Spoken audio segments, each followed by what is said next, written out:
अगर तुम अपना पैशन भी फॉलो कर रहे हो ना, उसमें भी ऐसी डिफिकल्टीज आएंगी जो तुम्हें फेस करने का मन नहीं होगा, लेकिन फेस करनी पड़ेगी। तो हार्ड वर्क तो वहाँ पे भी करना पड़ेगा, चाहे तुम्हारे पसंद का फील्ड हो, चाहे तुम अपने पैशन को फॉलो कर रहे हो, उस रास्ते में इतनी डिफिकल्टी आएगी कि आराम से कोई काम नहीं होगा, होता है, कोई काम आता है, तो उसमें बहुत ज़्यादा सक्सेस नहीं है। Hello guys, welcome back to my channel. How are you guys? I hope you all are good and doing great in your lives. So guys, आज इस वीडियो में ना मैं हार्ड वर्क पे बात करने वाला हूँ, कुछ अपने ओपिनियंस, कुछ अपने थॉट्स ना, how I see hard work, उसके बारे में कुछ बातें करने वाला हूँ, कुछ अपने ओपिनियन शेयर करने वाला हूँ। Since childhood we all are taught कि you must do hard work in your studies, in sports, in any field.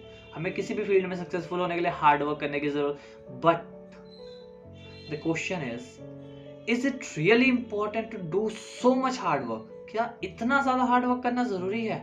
I mean everyone talks about working hard. आज मैं इस वीडियो में यही बात करने वाला हूँ कि क्या हार्ड वर्क सच में इतना ज्यादा इंपॉर्टेंट है, और अगर है तो हम हार्ड वर्क की हैबिट कैसे डालें, हम हार्ड वर्क को एंजॉय कैसे करें, क्योंकि करना तो पड़ेगा ही। अब रो के करो चाहे खुश होके करो, तो एंजॉय करके करो हार्ड वर्क ना। तो आज इस वीडियो में मैं इसी चीज पे बात करने वाला हूँ। तो बिना देरी किए शुरू करते हैं। देखो गाइस, इस चीज में ना कोई दो राय नहीं है कि हार्ड वर्क इंपॉर्टेंट है या नहीं। हार्ड वर्क डेफिनेटली इंपॉर्टेंट है और हम सबको करना पड़ता है, हमें पता भी है। हम सबको पता होता है कि हमें अपने फील्ड में अगर सक्सेसफुल होना है, जिस भी फील्ड में आप जाना चाहो, तो hard work is the key ना। अलॉन्ग विद बाकी चीज़ें भी हैं, परसिस्टेंस है, पेशेंस है, परसिवियरेंस है, ये सारी चीज़ें भी हैं, बट हार्ड वर्क तो चाहिए इन सब के साथ। बट प्रॉब्लम कहाँ पे आती है कि ये सब पता होने के बावजूद हम हार्ड वर्क कर नहीं पाते उतना जितना हमसे एक्सपेक्टेड है, जितना चाहिए ना। हमें पता होता है कि हमें अगर आप स्टूडेंट है, हमें पता है कि हमें लाइक दिन के 8 घंटे 10 घंटे पढ़ना है, तभी अच्छे मार्क्स आएंगे, तभी कोई एग्ज़ाम क्रैक होगा, तभी कैरियर तभी बन सकता है। बट फिर इतना पढ़ा नहीं जाता ना, इतना टाइम हार्ड वर्क नहीं होता। तो इसका रीज़न क्या है? तो गाइज इस चीज को ना थोड़ा सा साइकोलॉजिकली समझने की कोशिश करते हैं, थोड़ा साइंटिफिक वे से समझने की कोशिश करते हैं।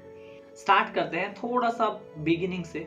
जब हम स्कूल डेज में होते हैं ना, तो क्या होता है कि वैसे तो मोस्टली बच्चों का ये होता है कि पढ़ने का मन नहीं होता, और ज़बरदस्ती टीचर्स पढ़ाते हैं, पेरेंट्स धक्के से पढ़ाते हैं।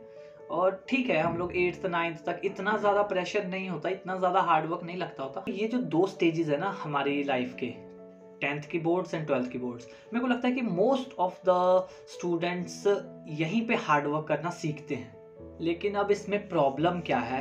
इस स्टेज में प्रॉब्लम ये है ना कि हर किसी को टॉप करने की इच्छा कोई नहीं होती, और हर किसी ने टारगेट भी नहीं होता हर किसी का कि हमने बहुत अच्छे मार्क्स स्कोर करने हैं, इसीलिए फिर हार्ड वर्क होती नहीं है। तो देखो, मेरा जो हार्ड वर्क को लेके पर्सपेक्टिव है ना, जो मेरा पॉइंट ऑफ व्यू है, वो ये है कि देखो, एग्ज़ाम में बहुत अच्छे मार्क्स स्कोर करने हैं, टॉप करना हमेशा ज़रूरी नहीं है। और अभी के टाइम में तो एग्जाम्पल्स भरी पड़ी हैं ऐसी कि जो स्कूल डेज में टॉपर्स नहीं थे लेकिन लाइफ में बहुत कामयाब हैं। तो ये बात तो अब बिल्कुल खारिज की जा सकती है कि जो स्कूल में टॉप करता है वही लाइफ में टॉप करेगा, ऐसा कोई ज़रूरी नहीं है। बहुत सारे जो एंटरप्रेन्योर्स हैं, बहुत सारे जो सक्सेसफुल लोग हैं, उन्होंने अपनी स्पीचेस में ऐसी बातें कही हैं कि we were not good at studies in school but we did great in life, something like that, ऐसी बातें कही हैं। तो इससे क्या होता है कि जो ज़्यादातर स्टूडेंट्स हैं ना, इसको जैसे परसीव करते हैं, वो इसे ऐसे देखते हैं कि यार अगर वो लोग स्टडीज़ में अच्छे नहीं थे फिर भी वो लाइफ में इतने कामयाब हैं, तो अगर हम भी बहुत ज़्यादा अच्छे नहीं स्टडीज़ में, हम भी कामयाब हो सकते हैं। देयर स्टिल चांसेस ना, and yes there are chances कि आप अगर स्टडीज़ में बहुत अच्छे नहीं हो फिर भी आप लाइफ में ऑब्वियसली कामयाब हो सकते हो।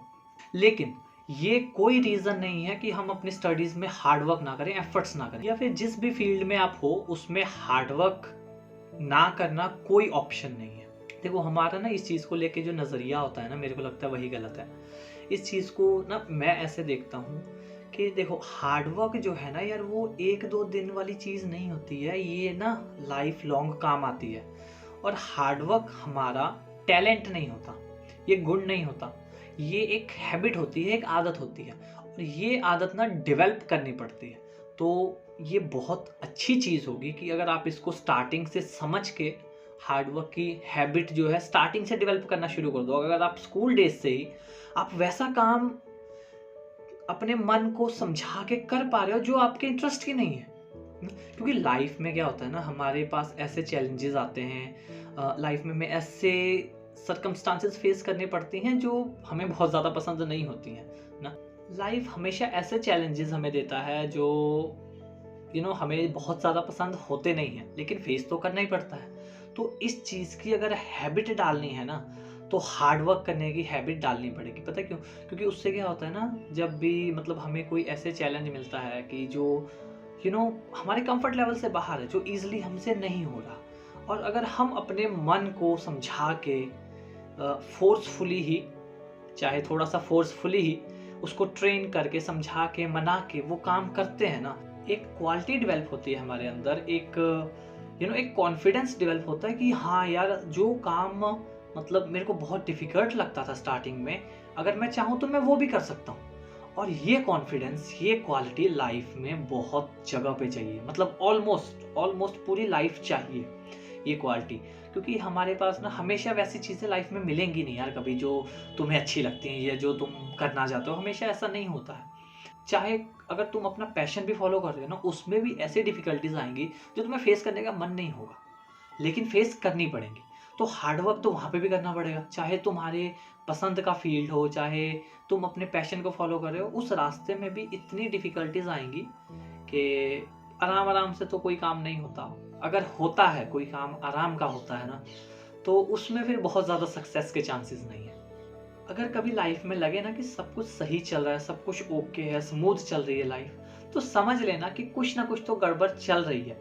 अगर आपकी लाइफ स्मूथ चल रही है तो मतलब कोई चैलेंजेस नहीं आ रहे लाइफ में, चैलेंजेस नहीं आ रहे तो प्रोग्रेस के चांसेस कैसे होंगे यार? बिना चैलेंज के प्रोग्रेस नहीं ना है। अपने आप को डेली, अगर लाइफ कोई चैलेंज नहीं दे रही, आप अपने आप को डेली चैलेंज दो। एक बुक्स पढ़ने की हैबिट डाल लो, फॉर एग्जाम्पल कह रहा हूँ, या फिर आप जिम जाने की हैबिट डाल लो। कोई चैलेंज अपने आप को आप डेली देते रहो। कंफर्ट जोन में नहीं बैठना है, उस चीज में ग्रोथ नहीं है। ग्रो करने के लिए हार्डवर्क करना पड़ेगा और एक हैबिट बनानी पड़ेगी हार्डवर्क की। तो अगर आप एक ये हैबिट डेवलप कर लेते हो ना हार्डवर्क की, तो लाइफ आसान हो जाएगी और आप इंजॉय करके हार्डवर्क कर पाओगे। जब आपको पता है ना कि और कोई सब्स्टिट्यूट नहीं है, there is no substitute for hard work, तो हार्डवर्क होगी। और हार्डवर्क करने का ना मैं एक इजी वे शेयर करना चाहता हूँ आपसे, जो मेरे लिए हमेशा वर्कआउट करती है। आप ट्राई कर लेना, अगर आपके लिए वर्कआउट करे, आई थिंक करेगी। तो देखो, जैसे ना आपको कोई चीज़ अचीव करनी है, कोई गोल, कोई टारगेट, आप क्या करो, उसे ना सबसे पहले तो राइट डाउन कर लो, लिखो। लिखना बहुत ज़रूरी है। अगर कुछ अचीव करना है ना लाइफ में, उसे रिटन में होना चाहिए आपके पास। आधा काम तो वहीं पे हो जाता है। उसके बाद आप क्या करो, उस चीज़ को दिन में डेली जो लिखा हुआ है उसको देखो, रीड करो कि हाँ यार ये करना है ना। माइंड में बार बार सोने से पहले ये सोच के सो कि हाँ यार ये चीज़ आज फिर नहीं की मैंने ना, ये करना है, मेरे को इम्पोर्टेंट है मेरे लिए। सुबह उठ के फिर से उसे बोलो। अब अपने माइंड को बार बार मैसेजेस भेजो, सिग्नल्स भेजो कि हाँ यार ये चीज़ इम्पोर्टेंट है भाई, ये करनी है, ये मेरे को करना ही पड़ेगा, कोई इसके अलावा दूसरा ऑप्शन नहीं है। तो इससे होता क्या है, जो देखो, काम तो बॉडी तैयार है काम करने को, माइंड को मनाना मुश्किल है। बॉडी तो हमेशा रेडी रहती है, मन मान जाए तो सब कुछ हो जाता है ना। मन के हारे हार है, मन के जीते जीत। तो मन को आपको मनाना है। मन कैसे मानेगा? जब उसको बार बार इंस्ट्रक्शंस मिलेंगी ना कोई काम करने की, तो उसे फील होने लग जाएगा धीरे धीरे। ये माइंड को हाईजैक करने की ट्रिक है, मेरे लिए तो वर्क करती है, आप ट्राई करना। तो अब जब माइंड को बार बार सिग्नल मिलेगा ना कि यार ये चीज़ इंपॉर्टेंट है, ये चीज़ करनी है, तो एक पॉइंट के बाद ना, एक टाइम के बाद देखना, आपको खुद को बहुत ज़्यादा फोर्स करने की ज़रूरत नहीं पड़ेगी। क्योंकि जब ना वो चीज़ माइंड में सबकॉन्शियसली बैठ जाएगी, जब माइंड को ये रियलाइज़ हो जाएगा कि नहीं यार अब इसके बिना नहीं चलेगा, करना ही पड़ेगा, तो फिर वो चीज़ करने में ना मुश्किल नहीं लगती। फिर तो माइंड खुद ही करवाता है हमसे कि भाई ये कर ले, अब ना पता है इंपॉर्टेंट है। तो आप ट्राई करके देखना, कोई चीज़ ट्राई करके देखो। 1 week, give yourself at least 1 week. और अगर कोई ज़्यादा बड़ी चीज़ है तो एटलीस्ट 1 मंथ तो आप पेशेंस रखना, अगर ज़्यादा बड़ी चीज़ है। तो मेरे लिए तो ये चीज़ हमेशा वर्क करती है। जब हमारे माइंड को, हमारे ब्रेन को रियलाइजेशन हो जाएगी ना, प्रॉपर रियलाइजेशन, एक्चुअल सेंस में रियलाइजेशन हो जाएगी कि ये चीज़ भाई करनी हमारे लिए इम्पोर्टेंट है, तब तो हार्डवर्क फिर हार्डवर्क करने में भी मज़ा आता है, इतना मुश्किल नहीं लगता तब, और बड़े आराम से हार्डवर्क होता है, और फिर हार्डवर्क हार्ड नहीं आसान लगता है। That's it guys, I hope ये वीडियो आपको पसंद आई होगी, और अगर वीडियो पसंद आई तो वीडियो को लाइक करना ना भूलें, और अगर आपको लगता है कि आपने इस वीडियो से कुछ सीखा है या आपके नोन में कोई सीख सकता है तो इस वीडियो को शेयर भी कर दें। एंड थैंक्स फॉर वॉचिंग, मिलते हैं जल्दी नेक्स्ट वीडियो में, तब तक के लिए बाय बाय।